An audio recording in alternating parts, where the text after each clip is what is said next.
Olá, boa noite. Eu sou Rosiane Kennedy. Você confere com a gente a partir de agora as notícias que circularam hoje nos corredores do poder. Supremo Tribunal Federal decide hoje se pode afastar parlamentares ou se, neste caso, há primeiro uma necessidade também de determinação e aprovação ali do Congresso Nacional, seja da Câmara ou do Senado Federal.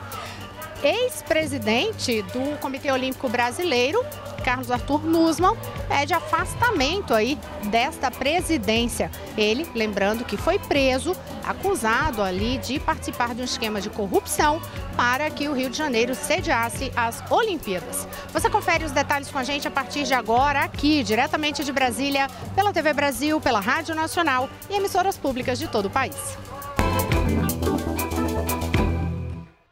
Você acompanha o noticiário nos corredores do poder, hoje aqui no corredor lateral do Supremo Tribunal Federal, que está reunido desde a metade da manhã de hoje. Já são mais de 8 horas aí, considerando o início do horário da sessão de hoje, uma sessão justamente para decidir se o Supremo Tribunal Federal pode afastar parlamentares sem um entendimento prévio, uma votação prévia ali do Senado ou da Câmara dos Deputados, dependendo a qual casa pertença este parlamentar. Você deve estar ouvindo também um barulho aí no fundo, é de uma manifestação que está ocorrendo aqui em frente ao Congresso Nacional, mas é uma manifestação que não tem nada a ver com essa pauta de votação de hoje, não. É um grupo de militantes partidários que estão se manifestando ainda contra o impeachment da presidente Dilma Rousseff, que já completou mais de um ano, né, no mês de agosto deste ano. Mas a gente volta ao que é de fato a pauta aqui do Supremo Tribunal Federal e eu vou conversar com Mariana Jungmann, que passou a tarde inteira acompanhando esta sessão aqui do plenário e vai explicar pra gente. Mari, a gente sabe que o resultado dessa votação hoje vai ter impacto lá no caso do senador Aécio Neves, mas a questão em discussão aqui é muito mais ampla. A gente explica depois qual é a consequência aí em relação ao caso do mandato do senador Aécio Neves, mas vamos explicar primeiro o que é esta ação de fato, como que isso foi iniciado, quem que moveu, qual o questionamento apresentado. Boa noite, Mari. Boa noite, Rosiane. Pois é, essa é uma ação direta de inconstitucionalidade que foi movida pelo PP, Partido Progressista,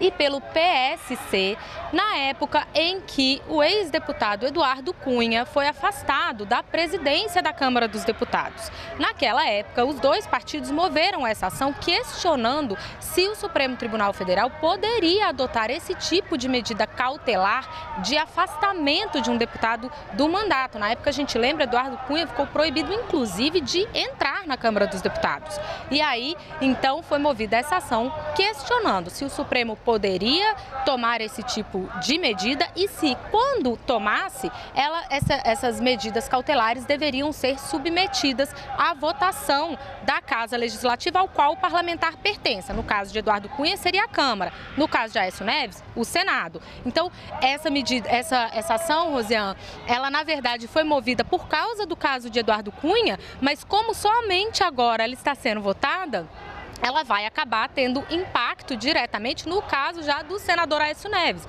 Eduardo Cunha acabou posteriormente sendo cassado pela Câmara dos Deputados. E isso terminou interrompendo, de certa forma, o que era o objeto aqui, né, dessa decisão. Exatamente, interrompeu o objeto da ação e aí por isso que agora, diante do caso do senador Aécio Neves a gente lembra que o Senado marcou, inclusive, a votação para analisar a decisão do Supremo Tribunal Federal para o próximo dia 17, diante disso é que então esse tema foi retomado e essa votação de hoje foi marcada novamente.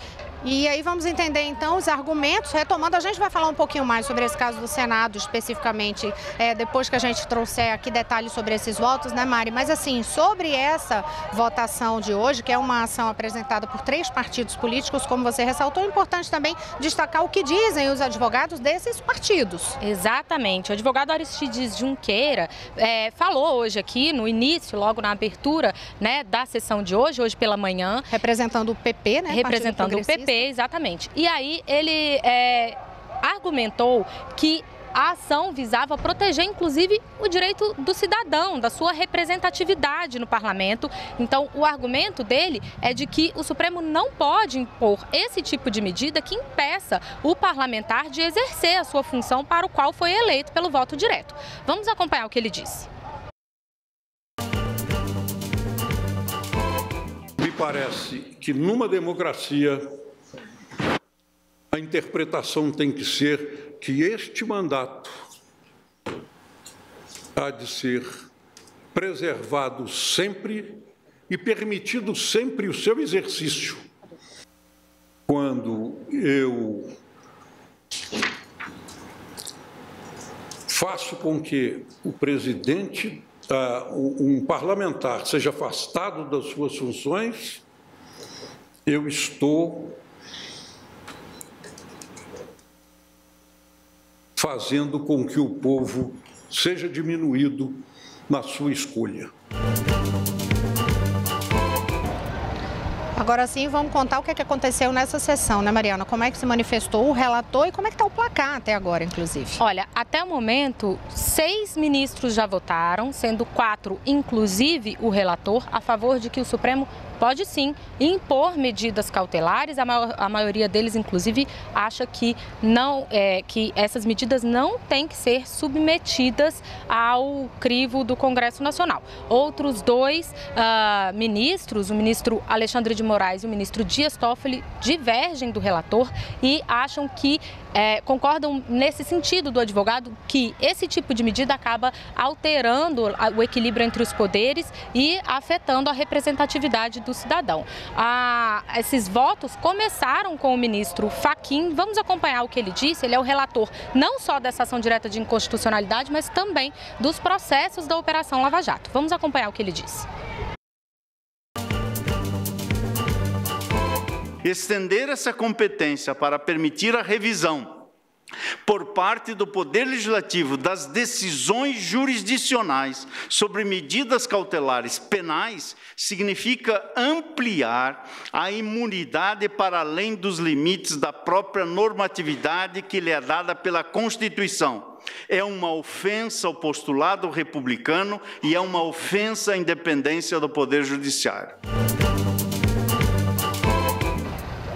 Acompanharam o voto do ministro Fachin, a ministra Rosa Weber, o ministro Luiz Roberto Barroso e o ministro Luiz Fux. E eles também argumentam que, embora o parlamentar tenha essa imunidade, né, que visa inclusive proteger o voto do cidadão, isso não pode significar que, uma vez que o parlamentar não possa ser preso, o judiciário precisa então assistir inerte, né, Rosiane, a qualquer tipo de crime ou qualquer tipo de situação irregular que esse parlamentar cometa, sem impor a ele nenhum tipo de punição.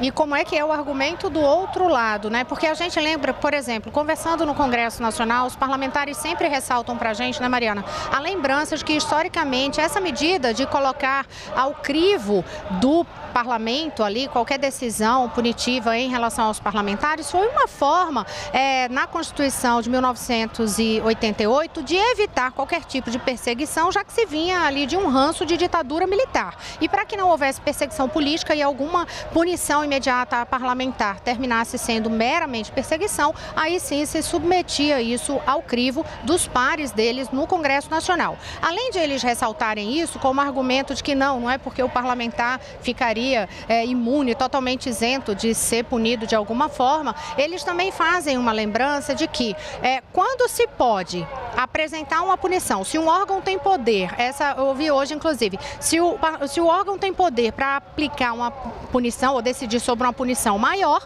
então sobre uma punição menor também teria. Qual é a relação disso? É que se você vai prender, precisa de uma decisão do Congresso Nacional, então para poder fazer outro tipo de medida também dependeria. Isso é parte dos argumentos que eles apresentam politicamente lá do outro lado da rua, aqui na Praça dos Três Poderes. Mas e o argumento dos ministros aqui? É muito parecido com esse também, viu, Rosiane? Não é o único, mas também vai nesse sentido, o de que se a Constituição determina expressamente que um parlamentar só pode ser preso em flagrante por crime inafiançável, então, o objetivo disso é justamente proteger a representação que ele significa do voto popular, né? Isso é proteger, então, o desejo do cidadão de que ele esteja exercendo o seu mandato. Então, você não pode usar de outra medida, inclusive uma medida menor, para inviabilizar essa representação. Vamos acompanhar o que disse o ministro Alexandre de Moraes e aí depois a gente complementa esse raciocínio. o afastamento cautelar, ele é possível em uma hipótese constitucional, flagrante delito por crime inafiançável. O legislador constituinte, mesmo nessa hipótese, permitiu à casa correspondente, Câmara ou Senado, que possa analisar essa possibilidade da manutenção do flagrante. Porque essa cassação cautelar, esse afastamento cautelar de mandatos populares seria uma violência, ao meu ver, é uma violência muito séria ao equilíbrio entre o Estado de Direito, a jurisdição constitucional e a própria democracia.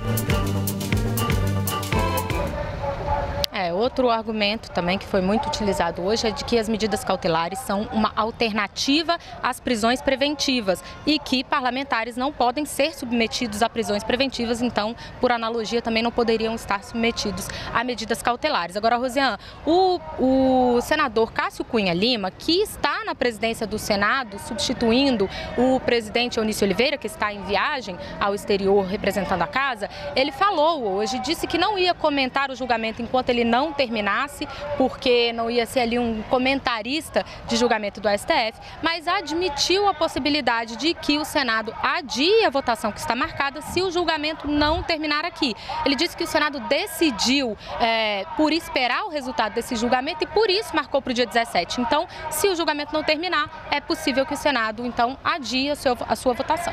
Olha, e você vai acompanhar daqui a pouco também no Repórter Brasil, às 7h45 da noite, o andamento dessa sessão aqui no Supremo Tribunal Federal, como que vai estar o placar até lá e como é que vai estar também a previsão sobre o encerramento deste julgamento ou não. Agora a gente muda de pauta e vai conversar com Daniele Popov na redação da TV Brasil, porque, Dani, o Tribunal de Contas da União bloqueou bens da ex-presidente Dilma Rousseff, do ex-ministro Palocci e de ex-presidente também da Petrobras. Explica que decisão foi essa.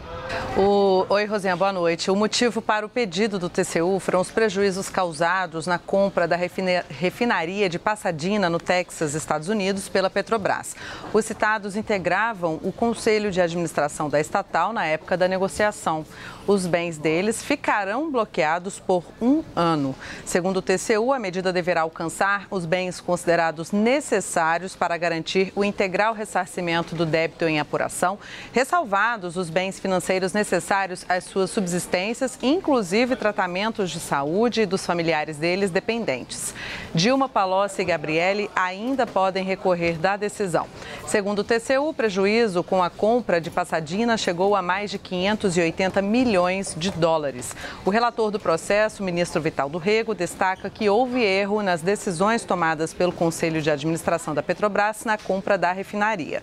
Em agosto, o TCU havia condenado Gabrielli e o ex-diretor da área internacional da Petrobras, Néstor Cerveró, a pagar cerca de 80 milhões de dólares em conjunto, mais 10 milhões cada um em multas, além de ficar inabilitados para exercer cargo público por 8 anos. Em 2006, a Petrobras comprou 50% da refinaria de Pasadena por 360 milhões de dólares.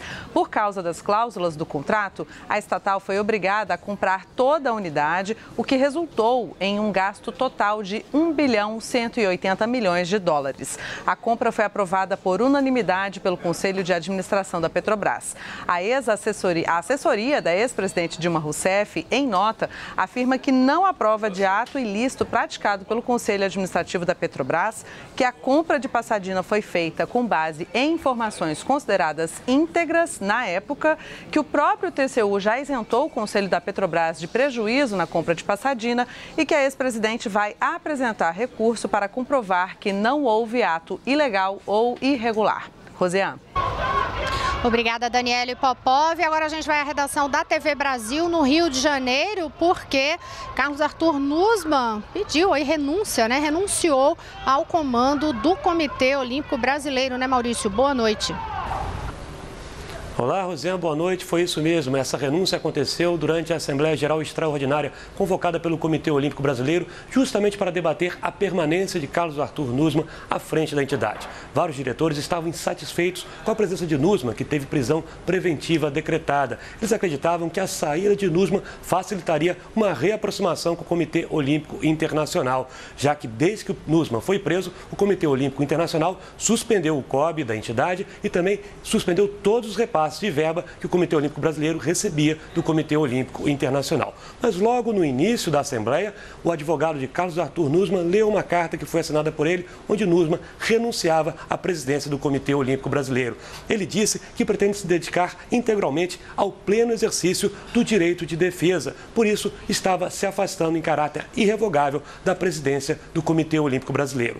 Nussmann ficou à frente do COB durante 22 anos. Ele estava no seu 6º mandato e ficaria dele até o ano de 2020. Com a saída de Nussmann, quem assume é o vice-presidente Paulo Vanderlei, que foi eleito na mesma chapa de Carlos Arthur Nussmann. Ele vai ficar até 2020 à frente do Comitê Olímpico Brasileiro. Ou seja, não mudou muita coisa, né? Foi um vice de Nussmann que vai continuar no cargo, a mesma chapa, continua no poder do Comitê Olímpico Brasileiro. Rosiane.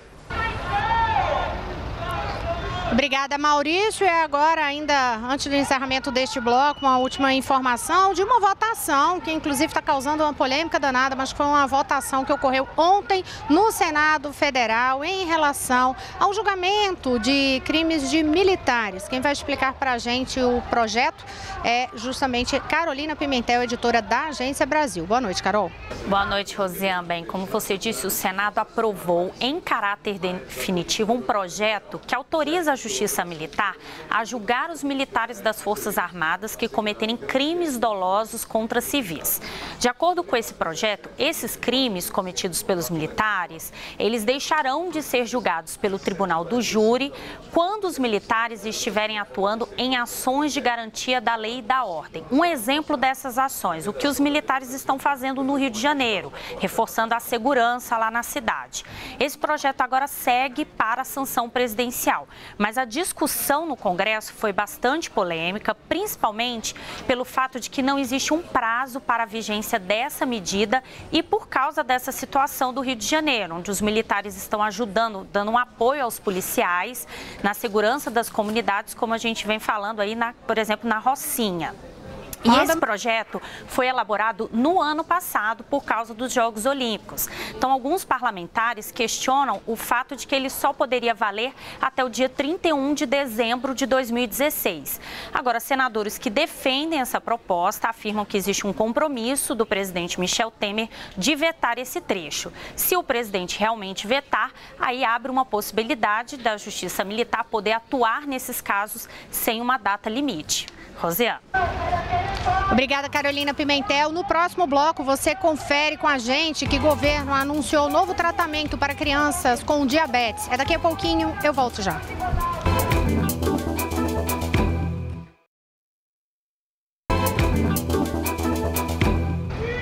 Olá, estamos de volta. Eu sou Rosiane Kennedy e você confere com a gente as notícias que circularam hoje nos corredores do poder. A gente vai voltar a conversar com Daniele Popov na redação da TV Brasil, porque Dani tem informações a respeito do anúncio feito hoje de um novo tratamento disponibilizado aí pelo governo para crianças com diabetes, né, Dani? Verdade, Rosiane. O medicamento mais moderno e de efeito mais rápido será distribuído a 100 mil crianças com diabetes mellitus do tipo 1 a partir de 2018. A substância será armazenada em uma embalagem em formato de caneta, o que deverá facilitar o manuseio durante a aplicação, o reuso do recipiente e o seu transporte. Em um primeiro ciclo, o medicamento será fornecido a crianças e adolescentes entre 10 e 14 anos, faixa etária em que a doença se manifesta de maneira mais intensa e necessita de uma resposta corpórea mais imediata. Para o ministro da Saúde, Ricardo Barros, a medida vai facilitar a vida das crianças e adolescentes.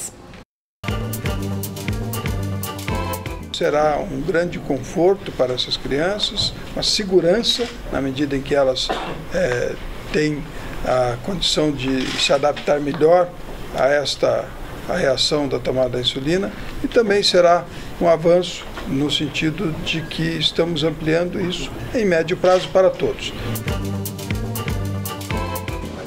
Segundo o Ministério, a insulina análoga apresenta vantagens em relação às versões mais comuns, como, por exemplo, o fato de poder ser injetada imediatamente antes das refeições.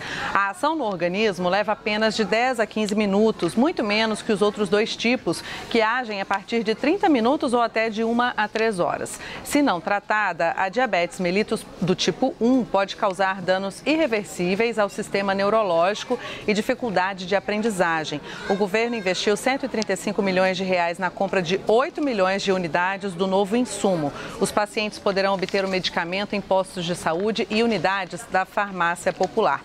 Agora, mudando um pouco de assunto, eu vou falar sobre alterações que foram feitas na Lei Maria da Penha no Senado. A alteração na lei permite ao delegado de polícia conceder medidas protetivas de urgência a mulheres que sofreram violência doméstica e a seus dependentes. Pela legislação atual, essa é uma prerrogativa exclusiva dos juízes.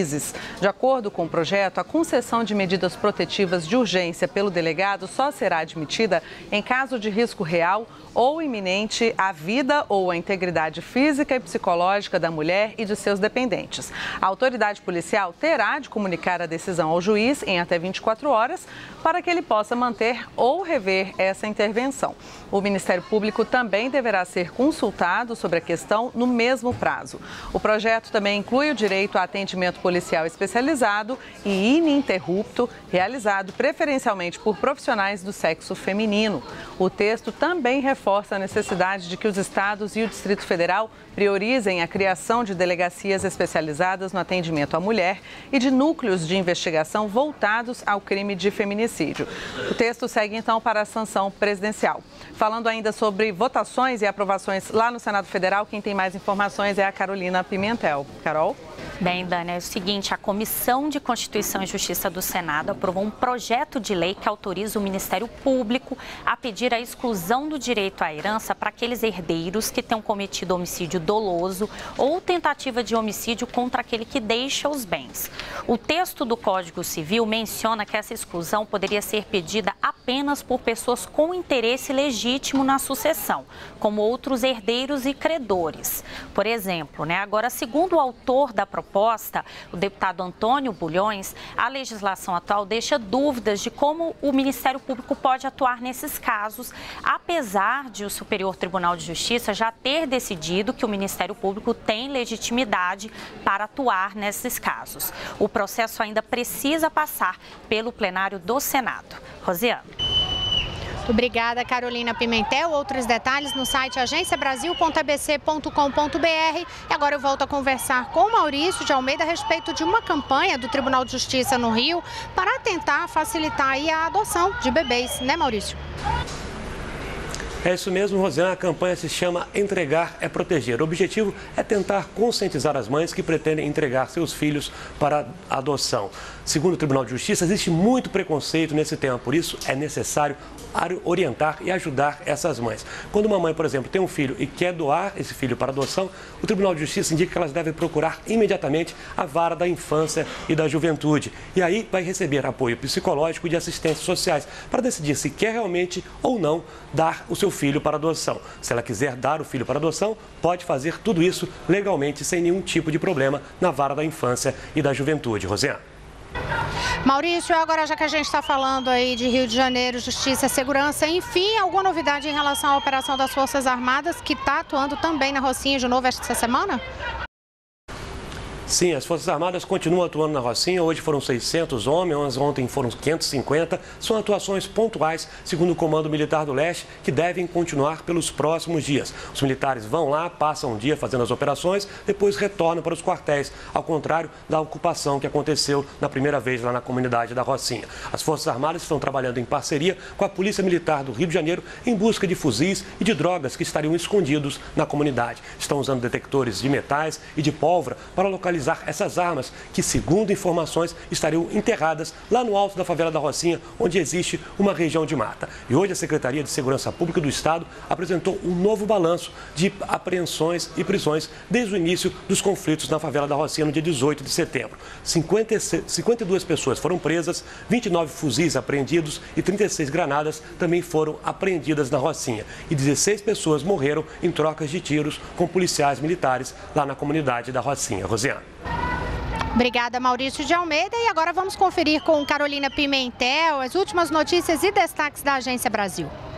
O relatório da Unicef aponta que a cada 10 minutos morre uma menina vítima de violência no mundo.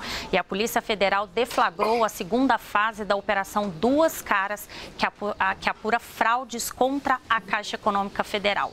Defesa do ex-presidente Lula diz ter recibos originais de aluguel do apartamento. E a base aliada diz já ter votos suficientes para rejeitar a denúncia contra o presidente Michel Temer na CCJ. Outra notícia é que a Justiça manda soltar o almirante Otton, ex-presidente da Eletronuclear. Todas essas informações no nosso site agenciabrasil.tbc.com.br. Com você, Rosiane. Obrigada, Carolina Pimentel. Olha, e aqui voltando ao julgamento do Supremo Tribunal Federal, o ministro Dias Toffoli estava apresentando o voto dele, está apresentando neste momento. Eu lembro que daqui a pouquinho você confere como que está o andamento desta votação aqui, justamente para saber os desdobramentos também. E agora, que eu acabei de ser informada, acabou, o Toffoli já começou, Ricardo Lewandowski também a ler o voto dele. Você vai conferir os detalhes no Repórter Brasil. E na sexta-feira, amanhã é feriado, não tem nos corredores do poder, você vai acompanhar a reprise da minha conversa com a ex-nadadora Rebeca Guzmão. A gente volta na sexta-feira. Boa noite a todos. Até lá. Boa noite, Mari. Boa noite. Até sexta-feira. Bom feriado.